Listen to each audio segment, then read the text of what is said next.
Gênesis capítulo 2, a partir do verso 4. Diz assim a palavra do nosso Deus. Esta é a gênese dos céus e da terra, quando foram criados, quando o Senhor Deus os criou. Não havia ainda nenhuma planta no campo, na terra, pois ainda nenhuma erva do campo havia brotado, porque o Senhor Deus não fizera chover sobre a terra, e também não havia homem para lavrar o solo. Mas uma neblina subia da terra e regava toda a superfície do solo. Então formou o Senhor Deus ao homem do pó da terra, e lhe soprou nas narinas o fôlego de vida, e o homem passou a ser alma vivente. E plantou o Senhor Deus um jardim no Éden, na direção do oriente, e pôs nele o homem que havia formado. Do solo fez o Senhor Deus brotar toda a sorte de árvores, agradáveis à vista e boas para alimento, e também a árvore da vida no meio do jardim, e a árvore do conhecimento do bem e do mal. E saía um rio do Éden para regar o jardim, e dali se dividia, repartindo-se em 4 braços. O primeiro chama-se Pison, é o que rodeia a terra de Havilá, onde há ouro. O ouro dessa terra é bom. Também se encontram lá o bdélio e a pedra de ônix. O segundo rio chama-se Gion, é o que circunda a terra de Cush. O nome do terceiro rio é Tigre, é o que corre pelo oriente da Assíria. E o quarto é o Eufrates. Tomou, pois, o Senhor Deus ao homem e o colocou no jardim do Éden, para o cultivar e o guardar. E o Senhor Deus lhes deu essa ordem: de toda árvore do jardim comerás livremente, mas da árvore do conhecimento do bem e do mal não comerás, porque no dia em que dela comeres, certamente morrerás. Amém, irmãos. Vamos orar mais uma vez. Senhor Pai, Tu és santo, Deus. Nos ajuda, meu Deus, a sermos santificados pela Tua palavra, Senhor. Possamos nos alimentar dela, Pai, que ela possa ser vida para nós, Senhor. Não tenhamos outro alimento, meu Deus. Não tenhamos outro, meu Deus, pensamento, Pai, a não ser sermos preenchidos, Pai, pelo Teu Santo Espírito, meu Deus, através da Tua palavra, Pai. Nos ajuda, nos fortalece, Senhor, porque somos tão incapazes, meu Deus, de entender, Pai, e de praticar, Senhor. Nos ajuda, Senhor. Precisamos do Senhor, Pai, em nossas vidas. No nome do Teu Filho amado Jesus que nós oramos. Amém. Irmãos, eu tenho falado para vocês que a criação do mundo é, na verdade, a criação de um templo. E isso fica mais claro ainda do que nós temos visto no capítulo passado, aqui no capítulo 2 de Gênesis. A gente já viu que o mundo ele foi criado de um modo que faz referência ao templo. Ou melhor dizendo, o templo ele vai ser criado de um modo que faz referência ao mundo. Dando a entender que o templo, na verdade, é um pequeno mundo e o mundo, na verdade, é um grande templo. A gente observou que as cortinas do templo eram a cor do céu no momento em que o sacrifício era feito. A gente observou que as palavras que Moisés ele usa para falar a respeito da iluminação, né, do sol, da lua, são as palavras que ele usa no livro de Êxodo e no restante do Pentateuco para falar a respeito das luzes que iluminam o tabernáculo. Porque, na verdade, irmãos, o mundo ele foi feito como um grande templo, que assim como todos os templos que são construídos durante a história bíblica, ele é dividido em 3 partes. Se os irmãos se lembrarem, o primeiro local da adoração que o povo de Israel teve, de fato, para adorar a Deus, foi no Monte Sinai. E como é que acontecia? O que é que acontecia no Monte Sinai? O Monte Sinai ele foi dividido em 3 partes. A primeira parte era a parte de baixo, onde ficavam as pessoas, onde ficava todo o povo de Israel. E a Bíblia fala que ninguém podia nem sequer tocar o monte, que até um animal, se ele tocasse no monte, ele deveria ser flechado, ele deveria ser morto. E então, a determinado ponto do Monte Sinai, poderia subir Moisés, Arão, Nadab e Abiú e outros anciãos de Israel. E mais lá em cima, no topo do monte, para receber as tábuas da lei, para receber os 10 mandamentos, apenas Moisés podia subir. Da mesma forma, irmãos, é o que acontece no tabernáculo. O que é a criação do tabernáculo, a construção do tabernáculo? Na verdade, é como se eles estivessem pegando o Monte Sinai e fizesse com que fosse um Monte Sinai que podia caminhar junto com eles. O tabernáculo ele também era dividido em 3 partes. Ele tinha o pátio externo, ele tinha o santo lugar e ele tinha o Santo dos Santos, que da mesma forma, o pátio externo era onde as pessoas podiam ficar, o santo lugar, apenas os levitas e os sacerdotes podiam ter acesso a ele, e no Santo dos Santos, apenas o sumo sacerdote, uma vez por ano, ele podia entrar naquele local. E veja, na Bíblia, o templo também vai ser retratado dessa mesma forma, dividido em 3 partes, assim como o tabernáculo. Mas no livro de Gênesis, principalmente, a adoração era feita nos montes, assim como o Monte Sinai vai ser o local da adoração do povo de Deus. No livro de Gênesis, a adoração também era feita através dos montes. A gente vai ver que o monte vai ser o local onde Noé, ele vai parar a arca, onde a arca de Noé vai ser interrompido o seu trajeto, e lá ele vai adorar a Deus. A gente vê também que é no monte onde Deus ele leva Abraão para poder sacrificar o seu filho. Então, o monte é sempre tido na palavra de Deus como o local da adoração ao Senhor. Até o próprio templo de Jerusalém, ele é construído justamente nos montes de Sião. É o local que é chamado porque ele foi construído no monte onde Davi fez um sacrifício. O Jardim do Éden também, irmãos, ele era num monte. Se nós lermos, nós já lemos outra vez aqui, quando nós meditamos no Salmo 15, que vai falar a respeito de quem subirá ao monte do Senhor, nós lemos que Ezequiel ele vai dar mais detalhes sobre o local aqui do Jardim do Éden, e ele vai falar lá que, de fato, o Jardim do Éden era um monte. E a gente pode ver então que o mundo aqui também ele foi dividido em 3 partes. Irmãos, o mundo tinha apenas um continente, como nós pudemos observar no capítulo passado. Deus fez aparecer a porção seca. Então, o mundo todo seria o equivalente ao pátio externo do tabernáculo ou do templo. Então, a gente vê aqui no texto que nós lemos que Deus ele criou uma região que era denominada de Éden. E ele colocou um jardim que nós podemos observar. No versículo 8 vai dizer que o Senhor Deus plantou um jardim no Éden, ou seja, a gente geralmente chama de jardim do Éden, mas quando a gente diz que é o jardim do Éden, que depois até a própria palavra de Deus vai chamar dessa forma, está dizendo que é um jardim do Éden porque fica localizado lá, porque pertence àquela região. Então, é como se o mundo fosse o pátio externo, como se a região do Éden fosse o santo lugar, e o jardim, então, que Deus vai criar, é o Santo dos Santos, o local onde a presença de Deus ia ser revelada, onde Deus ia se relacionar de um modo mais específico, mais profundo com o seu povo. Então, é basicamente isso que nós vamos ver nesse texto, irmãos, a criação dos santos dos santos. Deus ele criando tanto o sacerdote, que vai adorar o Senhor, como ele cria o jardim, onde é o local onde Deus ele vai ser adorado pelo seu povo. E veja então, o versículo 4 vai dizer, irmãos, que esta é a gênese do céu e da terra, quando foram criados, quando o Senhor Deus o criou. Essa frase é uma expressão que vai aparecer de formas diferentes durante todo o livro de Gênesis. Na verdade, vai aparecer 10 vezes essa palavra, essa é a Gênese. Em alguns lugares vai aparecer uma tradução diferente, vai ser essa é a genealogia. Vai falar a genealogia de Adão no capítulo 5. Vai falar também da genealogia dos filhos de Noé. Vai falar de Abraão, de Isaac, de Jacó, de Tera. Vai ser usada 10 vezes essa expressão para falar a respeito do início de uma nova história. Sendo que, na verdade, essa história que vai ser contada agora a partir desse versículo 4 no capítulo 2 é um enfoque em algo que aconteceu no capítulo passado.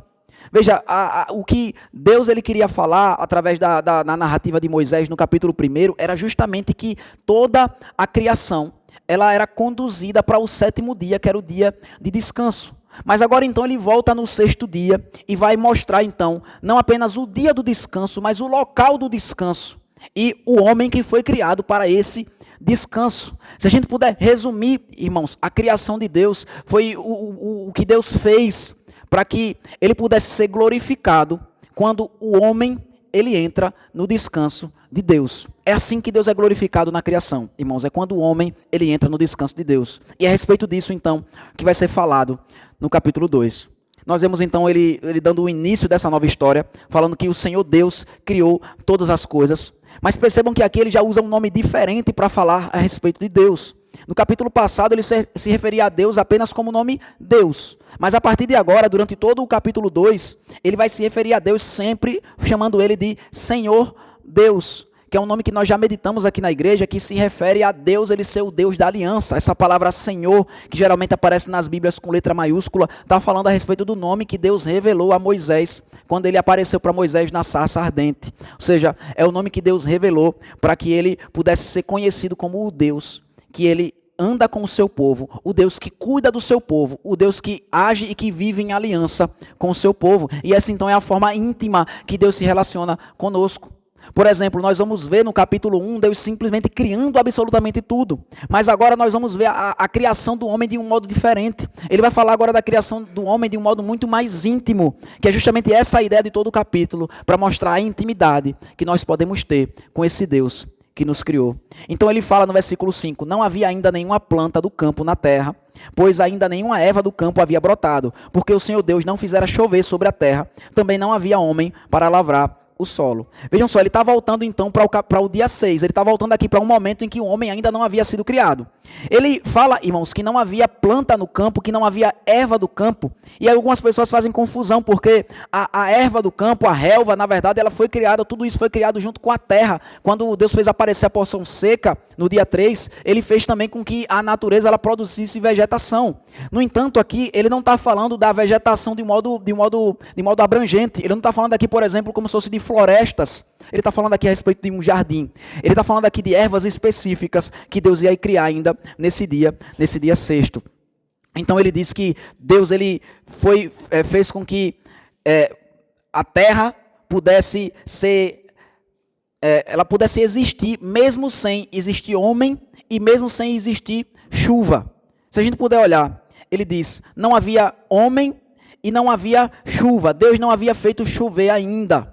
Mas o versículo 6 vai dizer, irmãos, que uma neblina subia da terra e regava toda a superfície do solo. Vejam que é um paralelo que ele está fazendo com o relato que ele fez da criação em Gênesis capítulo 1. Os irmãos se lembrarem, o capítulo 1 começa com Deus dizendo que ele criou todas as coisas. No princípio criou Deus os céus e a terra. Mas quando a gente vai olhar para a criação, ele não diz que já Deus criou tudo num instante que estava tudo pronto.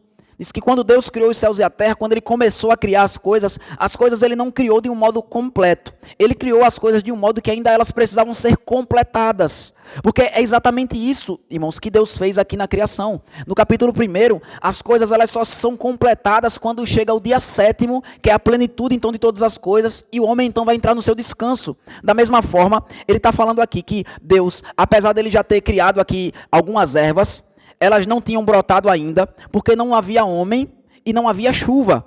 Mas o que é que Deus faz, irmãos? Deus ele arruma outra forma de fazer com que aquelas ervas elas possam então frutificar, elas possam então crescer e florescer.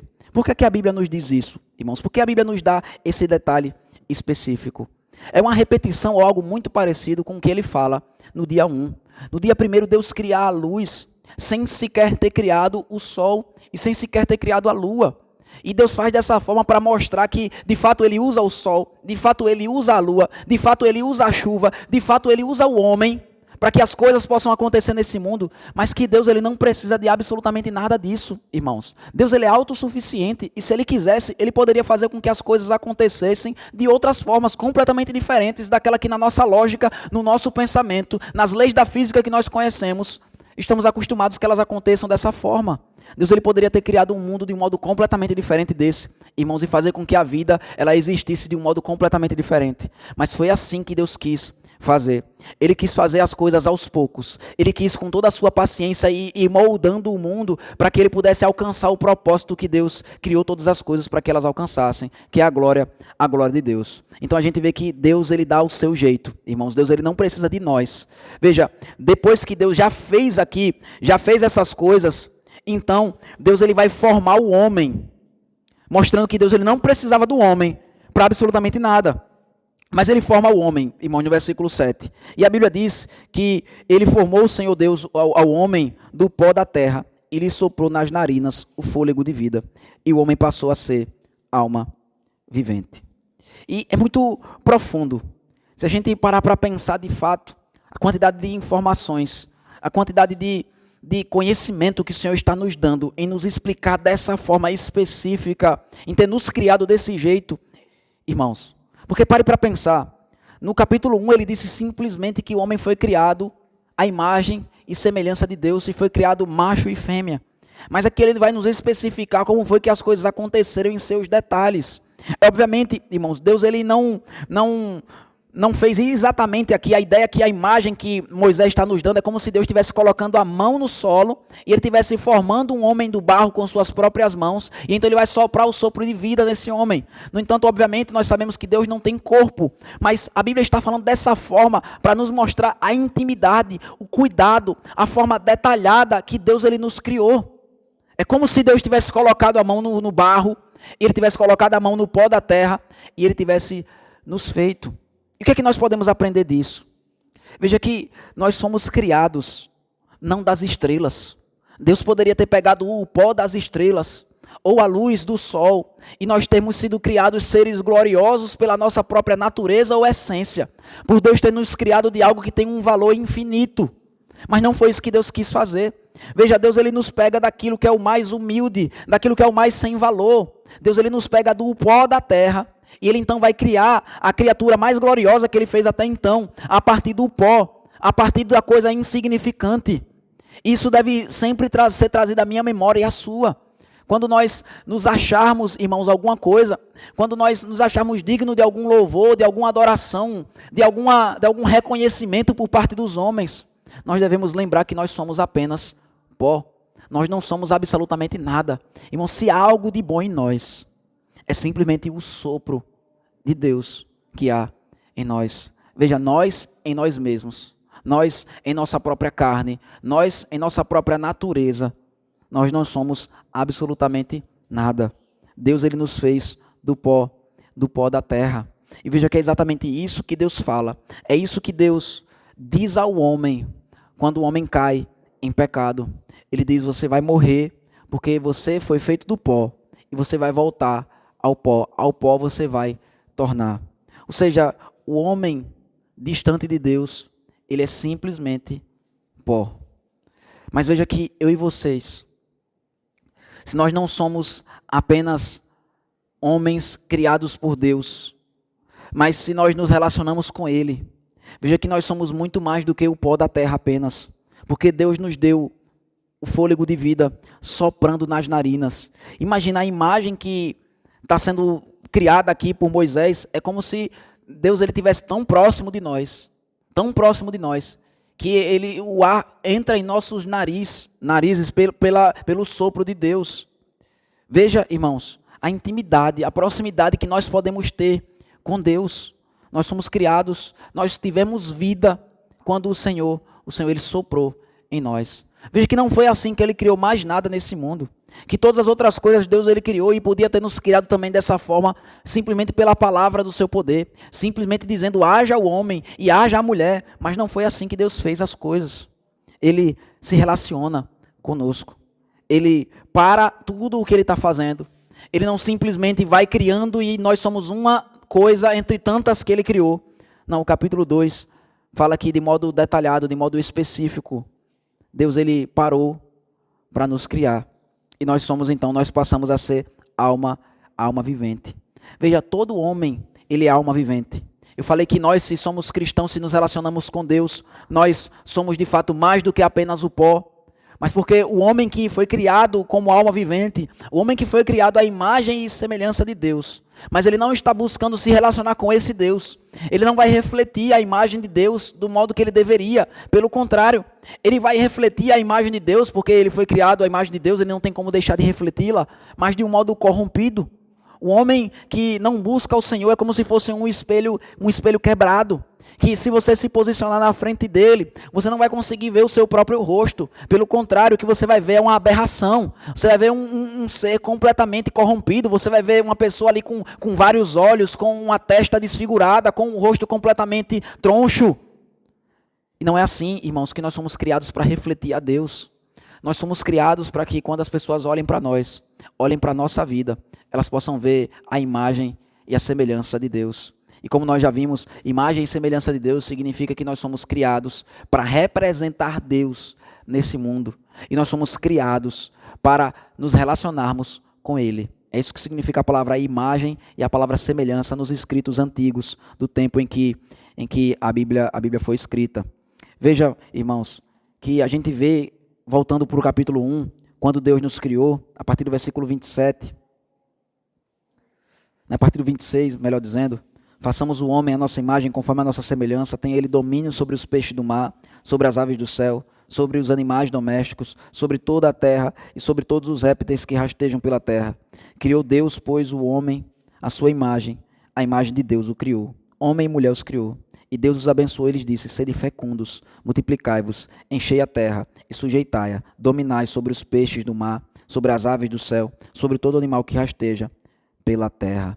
Veja que o que está sendo descrito aqui, irmãos, o que está sendo dito é que Deus ele nos criou, sabe, não é como a gente escuta falar, as pessoas pensam a respeito de Deus, ou até mesmo os registros antigos a respeito dos homens e dos deuses falam que os deuses eles sentiam inveja dos homens. Mas veja que pelo contrário, a Bíblia fala que Deus ele nos criou para que através de nós ele fosse glorificado. Veja que não há uma competição aqui entre Deus e o homem quando o homem foi criado. Nós somos criados, irmãos, e ele diz, dominem a terra. E pelo fato de sermos imagem e semelhança de Deus, ao dominarmos a terra, ao submetermos a terra, na verdade nós estamos apenas representando Deus. Nós estamos fazendo com que seja visto pelo mundo, pelos anjos e por todo o universo, que essa terra pertence ao Senhor. Porque aquele ser que ele criou como sua imagem, conforme a sua semelhança, é quem domina sobre todas as coisas. Veja, Deus ele nos criou, irmãos, para que debaixo da sua autoridade, debaixo do seu domínio, debaixo do seu poder, nós possamos possuir todo o mundo. E é exatamente isso que a palavra de Deus diz, tanto no Antigo quanto no Novo Testamento, a respeito dos crentes. A palavra de Deus nos diz que os mansos, os justos, eles herdarão a terra. Nós somos criados, irmãos, para governar sobre esse mundo. Mas perceba que por conta do pecado, nós temos sido governados por esse mundo. Esse mundo tem nos dominado. A nossa vida não tem sido uma vida de que, se as pessoas olharem, vão ver que o nosso domínio representa o domínio de Deus sobre esse mundo. Pelo contrário, talvez eles vejam pessoas que estão tentando criar o seu próprio império. Talvez eles vejam pessoas que estão tentando criar o seu próprio reino, realizar os seus próprios sonhos pessoais e deixando de obedecer às ordens do Senhor para que isso aconteça.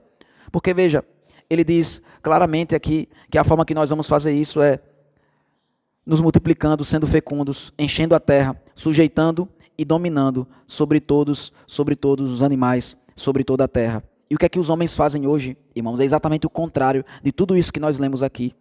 Os homens não querem ser fecundos, eles não querem se multiplicar, e eles querem tratar os animais, aquilo que Deus criou, para que nós dominássemos sobre eles, como se fossem superiores a nós. A gente tem mais cuidado, muito mais cuidado com um ovo de uma tartaruga do que com um bebê na barriga de uma mãe.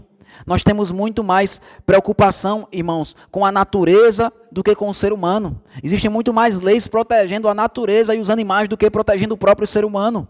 Veja, nós devemos dominar sobre o mundo, mas nós temos sido dominados pelo mundo. E talvez nós possamos dizer que nós não nos adequamos a isso, que nós somos contrários a essas ideologias mundanas. Quando na verdade, irmãos, quando o nosso coração está nas coisas desse mundo, quando o nosso coração está em não glorificar a Deus, não em expandir a nossa vida, não em crescermos nesse mundo para glorificarmos a Deus, não em nos santificarmos para que Deus seja glorificado através das nossas vidas, mas quando nós estamos simplesmente preocupados com nossos interesses pessoais, nós mostramos que estamos sendo dominados por esse mundo ao invés de dominá-lo. Então a Bíblia diz que o homem passou a ser alma vivente. Veja, ele não passou a ser alma vivente, irmãos, e Deus o largou aqui nesse mundo. E largou aqui nesse mundo para que a gente possa viver cada um do seu jeito. Veja, exatamente isso que é uma das teorias que mais se difundiu aí nos séculos passados, é que de fato existe um Deus criador. Mas ele nos criou e nos jogou aí, e ele deu corda aqui nesse mundo e disse, funciona aí, vocês vão se virar, vocês vão viver do jeito que vocês querem.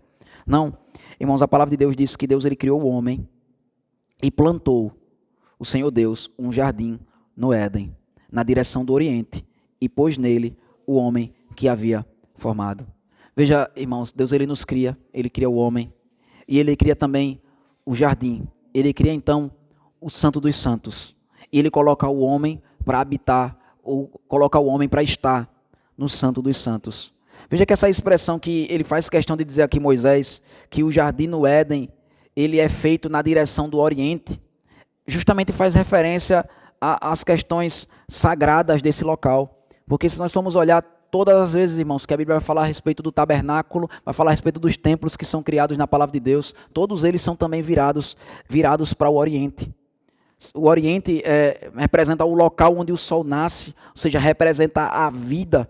Então, os templos eram voltados para o Oriente, representando que ali havia a vida, representando que a vida nascia exatamente ali. Que a vida, irmãos, consiste em nós nos relacionarmos com o próprio Deus. Veja, ele diz, ele plantou o Senhor Deus um jardim, e perceba que é Deus quem faz tudo. Irmãos, Deus ele continua sendo o protagonista, mesmo depois que o homem é criado. A gente vê que todas as coisas no capítulo 2, assim como no capítulo 1, é Deus quem faz, é Deus quem avalia. Deus então ele planta o jardim no Éden, e ele coloca o homem que ele havia feito no jardim, e aí então no versículo 9 diz mais uma vez, é Deus quem do solo faz brotar toda a sorte de árvores agradáveis à vista e boas para alimento. Deus ele poderia, irmãos, não fazer, agora já existe o homem para lavar a terra, já existia agora o homem para poder cuidar dessas coisas, mas Deus é quem faz, irmãos, porque Deus ele é soberano sobre todas as coisas. Deus ele então faz todas as árvores agradáveis à vista e boas para alimento. E a Bíblia diz também que Deus fez a árvore da vida no meio do jardim e a árvore do conhecimento do bem e do mal. Vejam, Deus colocou essas duas árvores no meio do jardim. E o que é que essas árvores elas representavam, irmãos? Representavam a aliança que Deus faz com o homem, que nós iremos meditar nela na próxima mensagem, se assim o Senhor nos permitir. A árvore da vida, irmãos, e a árvore do conhecimento do bem e do mal, elas eram representadas também no tabernáculo e no templo. No templo e no tabernáculo existia um candelabro que tinha 7 braços, que era chamado de menorá, que representava justamente a árvore da vida. Se os irmãos puderem abrir e ver que de fato o templo e o tabernáculo eles eram representados através do jardim do Éden, os irmãos podem ver isso em Êxodo capítulo 25.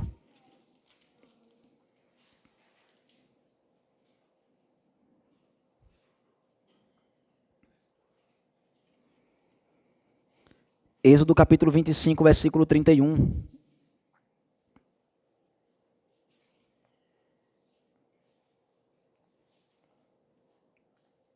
Veja que ele diz, farás também um candelabro de ouro puro, de ouro batido, se fará este candelabro, o seu pedestal, a sua haste, os seus cálices, as suas maçanetas e as suas flores formarão uma só peça com ele. Veja que ele fez o candelabro com flores para que pudesse fazer referência ao jardim do Éden, às árvores do jardim do Éden. Nós podemos ver isso também em 1 Reis, irmãos, capítulo 6.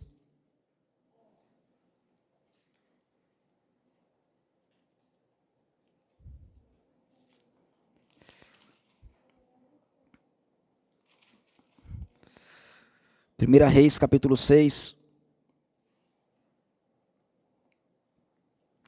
versículo 18, ele vai dizer, o cedro da casa por dentro era lavrado de colossíntidas e flores abertas, tudo era cedro, pedra nenhuma se via.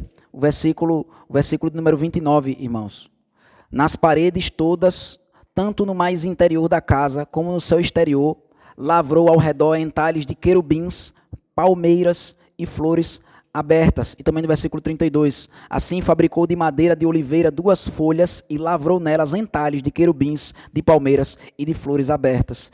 E estas, como as palmeiras e os querubins, cobriu de ouro. Veja que o templo, irmãos, ele é construído cheio de imagens que fazem referência ao jardim, porque eles estavam fazendo referência justamente a esse local onde o homem podia se relacionar de modo íntimo com Deus, que Deus criou para que não apenas Adão, mas que a raça humana pudesse se relacionar com ele nesse local.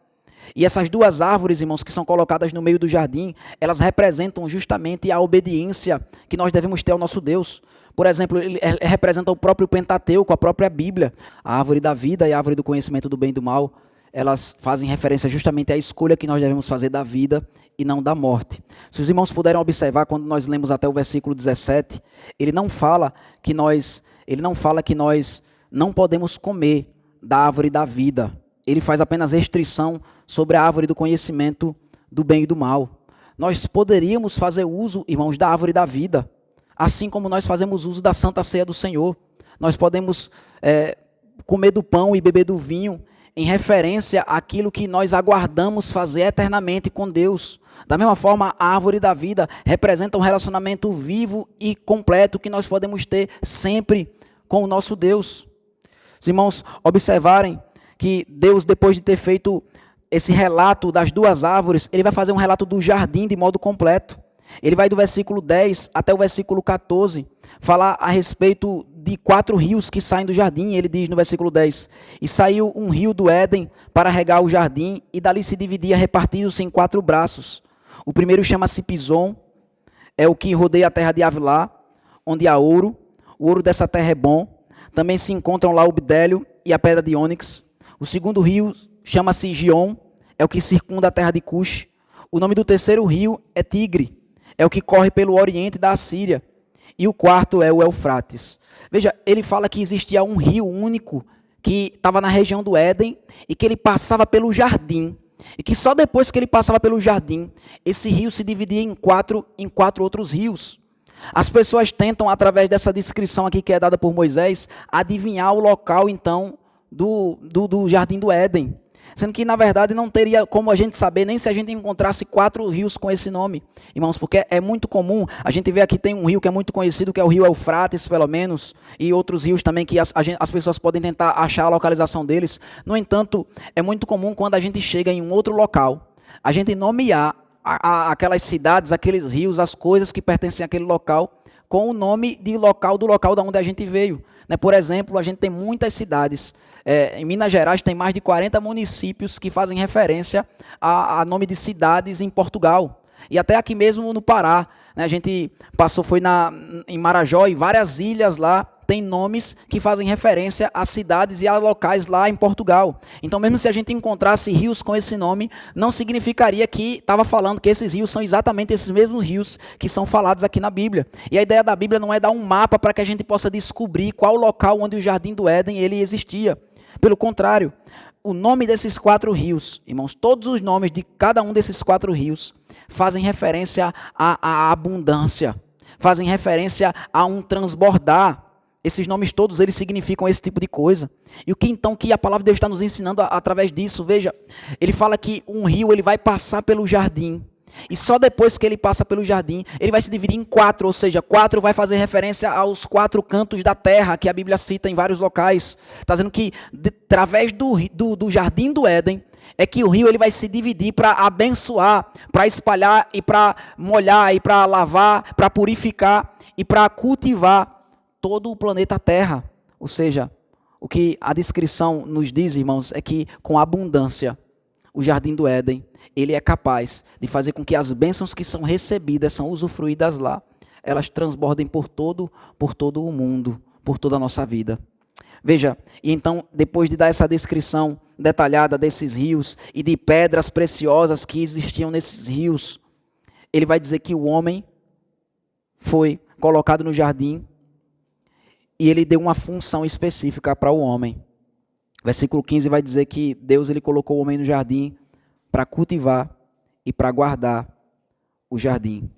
E na verdade, irmãos, essa palavra cultivar e guardar, essa expressão, esses 2 verbos, quando eles aparecem juntos na Bíblia, eles quase sempre eles estão falando a respeito do trabalho do sacerdote. E como nós temos visto que Adão, na verdade, é um sacerdote que foi colocado nesse templo aqui, nesse Santo dos Santos. Então, certamente, essa expressão cultivar e guardar está falando a respeito do trabalho que um sacerdote tinha que realizar no templo. Uma tradução melhor seria servir e guardar, ou servir e adorar. O homem ele foi colocado no jardim, irmãos, para que ele pudesse servir a Deus e Deus pudesse ser adorado pelo homem no jardim. Veja que, se nós formos lá em Ezequiel, capítulo 28, no texto que ele vai falar que o Jardim do Éden era um monte, ficava no monte, a gente vai ver que existiam muito mais pedras preciosas do que essas que foram descritas aqui. Ele vai falar de muitas outras coisas, muitas outras pedras e muito mais ouro do que é falado aqui no capítulo 2 de Gênesis. Ele vai explicar muitas coisas que eram justamente as pedras preciosas que apareciam no templo, no tabernáculo e também na roupa do sacerdote. E se nós formos olhar, irmãos, no último capítulo da Bíblia, em Apocalipse, tanto no capítulo 21 como no capítulo 22, ele vai fazer referência ao Jardim do Éden.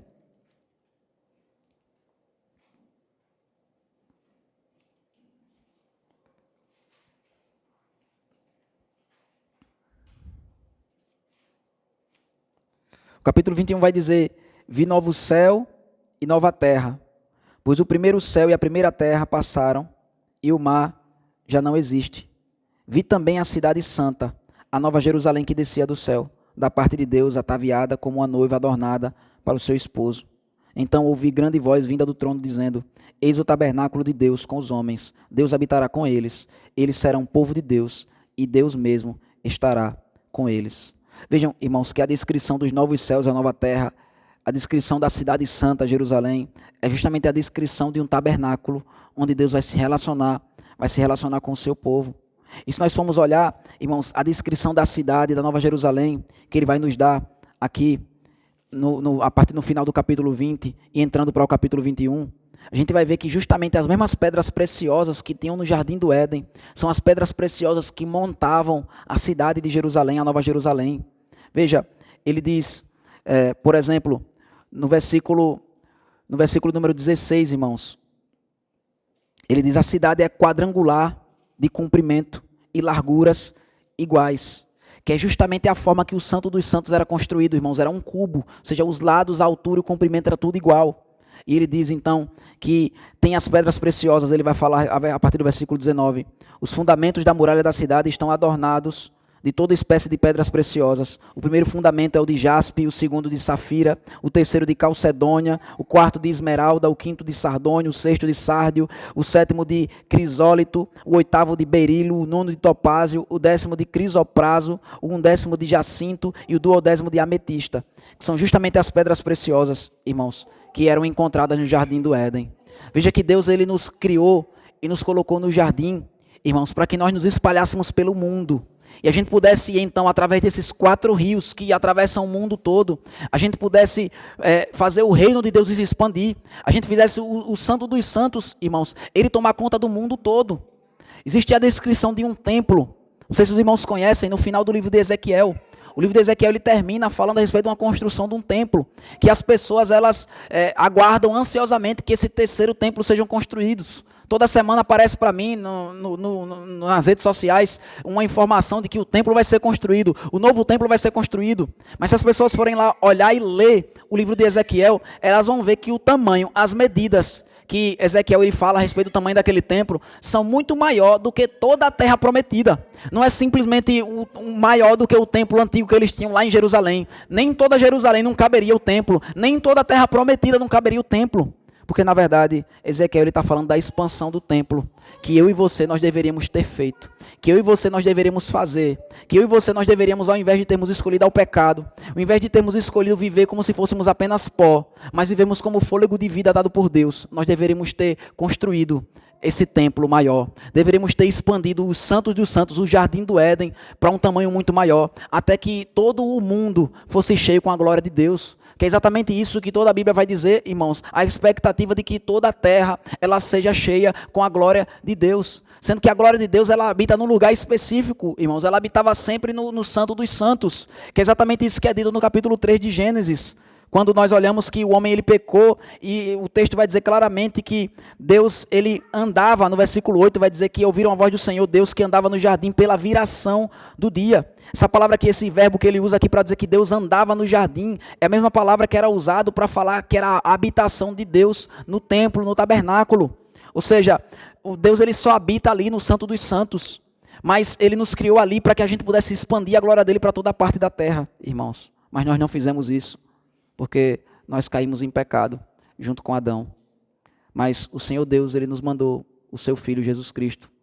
E Jesus Cristo, quando ele vem a esse mundo, a descrição que é dada em João, no capítulo 1, no versículo 14, é que o verbo se fez carne e ele tabernaculou entre nós. Ou seja, ele esteve em nosso meio, assim como o templo de Deus esteve em nosso meio.